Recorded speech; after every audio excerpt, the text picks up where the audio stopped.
Bonjour Christine Revaud-Dallon de Bonnefoy. Bonjour. Merci d'être en studio avec nous. Ensemble, nous allons revenir sur le paquet transport. Le paquet transport qui s'annonce progressivement. On voit la Commission européenne qui nous annonce une grande annonce pour le fin du mois de mai prochain, le 31 mai prochain. Hier, vous étiez avec certains syndicats européens des transports qui étaient là dans l'hémicycle. Racontez-nous un petit peu qu'est-ce qui se dit, quelles sont les inquiétudes, quels sont les points qui vont être à surveiller avec ce nouveau paquet qui arrive. Alors, le paquet qui va être présenté par la commissaire au transport, ça s'appelle le paquet mobilité, et dans lequel il y a un sous-paquet, si on peut dire, paquet route. Donc, ça concerne uniquement le transport routier, le transport de camions. Et ces propositions-là vont toucher beaucoup de règlements. Il va y avoir les questions liées au temps de travail, au temps de repos. Il va y avoir les questions liées à la formation des chauffeurs. Il va y avoir les questions liées à l'Eurovignette. Il va y avoir les questions liées aussi aux motorisations des camions. Il va y avoir énormément de choses.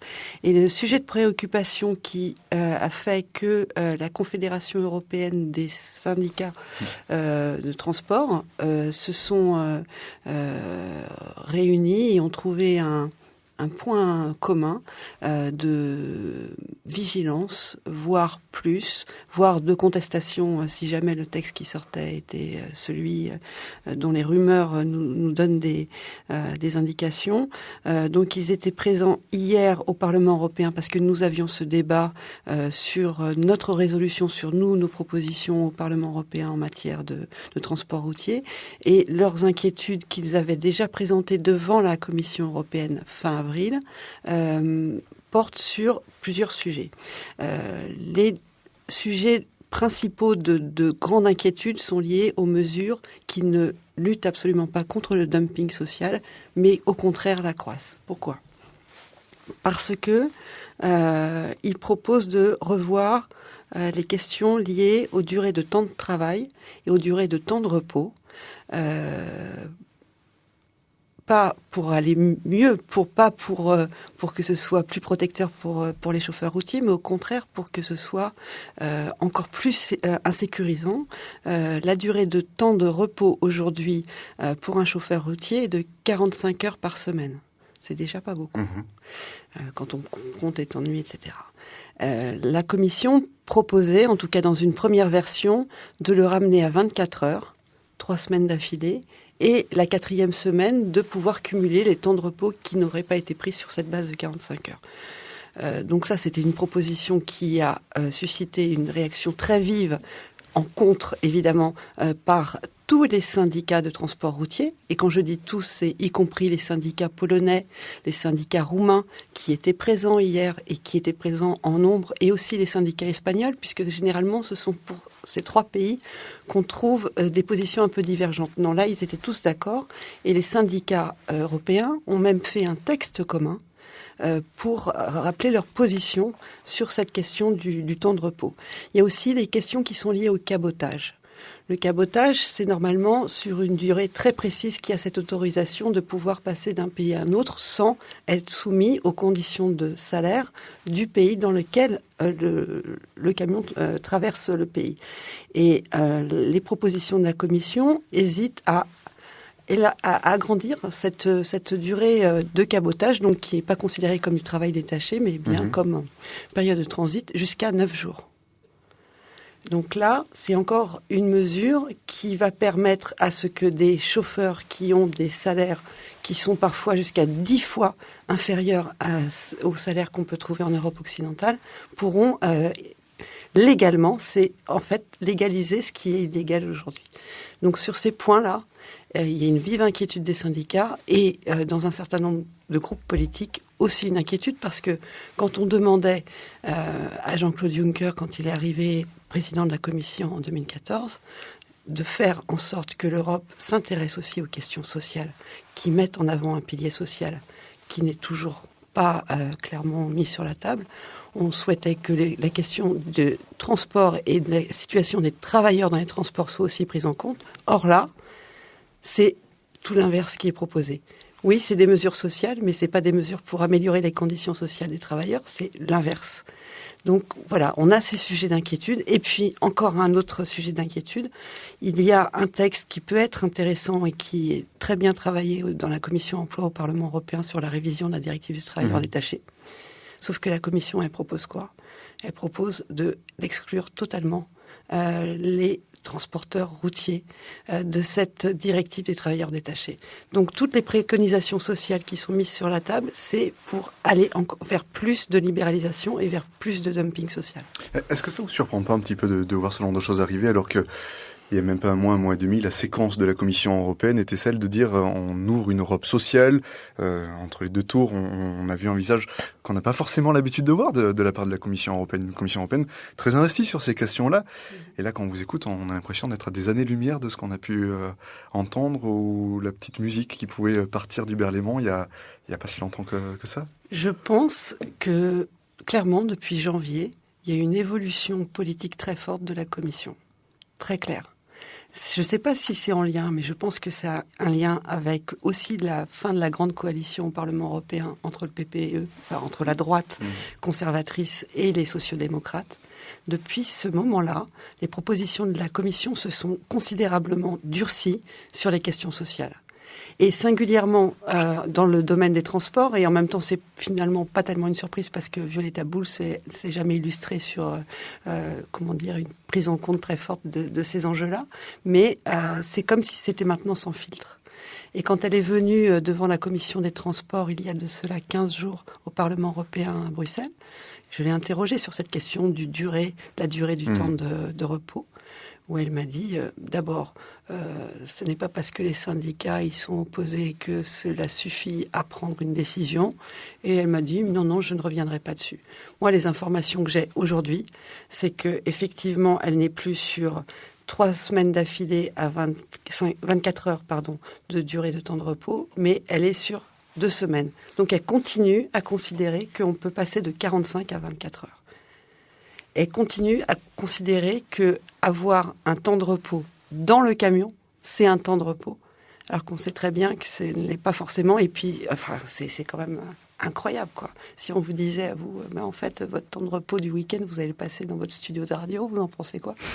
Je pense effectivement autour de l'équipe, tout le monde serait unanime pour pas spécialement être d'accord. Le Parlement européen s'est saisi indirectement de la question. Il y a un vote là tout à l'heure dans l'hémicycle. De quoi le Parlement a accouché ? Je ne sais absolument pas quel sera le résultat du vote parce qu'il y a des positions très incertaines et différentes. Il y a quand même une volonté d'avancer vers. Il y a des points de convergence réels et il faut les saluer, notamment sur le fait qu'il faut absolument interdire et prendre toutes les mesures contre ce qu'on appelle les sociétés boîtes aux lettres, c'est-à-dire des compagnies de transport de pays où les salaires des chauffeurs est très important, et conséquent, mais en même temps, un salaire de chauffeur routier, c'est pas 8 000 € par mois. Donc, de faire en sorte que... ce que font ces compagnies de transport, c'est qu'elles mettent une société écran dans un pays où les salaires sont 10 fois moins chers. Et c'est de là que partent les chauffeurs. Donc, ces sociétés boîtes aux lettres, elles sont condamnées par tous. Et elles sont condamnées par toutes les délégations, quel que soit le pays d'origine. Donc, là-dessus, je pense qu'on aura un positionnement clair. Sur la question aussi des contrôles, il y a aussi un rapprochement certain pour que ce qu'on appelle les tachygraphes, qui sont ces outils qui permettent de savoir précisément où se trouve un camion, et donc de voir s'il y a eu un cabotage, un passage d'un pays à un autre, et sur combien de temps.